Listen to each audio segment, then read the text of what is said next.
Hey guys, are you debating whether or not you should spend the money and get a Vitamix? Well, this video is to tell you, yes, you absolutely should. I was sitting on it for a little while and finally pulled the trigger, and it has been so worth it. We've had it a while now, and this is probably my most used kitchen item that I use on a daily basis. I use it every morning for smoothies. I use it for soups, purees, so many different things.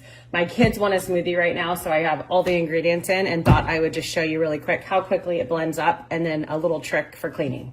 So I'm gonna turn it on and you can see it starts. You can start at 1 and work your way up. I like to usually go to like 6 or 7. My kids would say 7.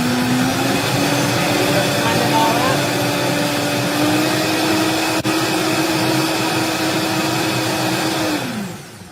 And just like that, you have a nice frothy smoothie. I'm gonna pour it and then show you guys how I clean it. It's a nice little trick. 1 sec.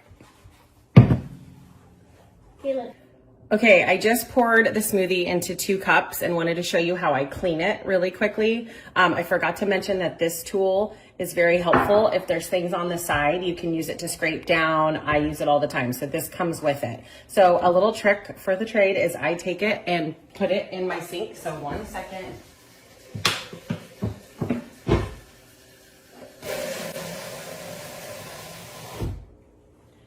And I fill it about halfway with water and a little bit of dish soap, put the lid back on and put it back up to like 5 or 6 until you see it get up here. So I went up all the way to 7 and you do this for a little bit. And you can see some of this didn't come off, so you're gonna have to use your sponge to get it off, but it's just a good way to get the cleaning started, and then the soap's in there. So it's just a little tip because I do this every morning. Thanks, I highly recommend this product.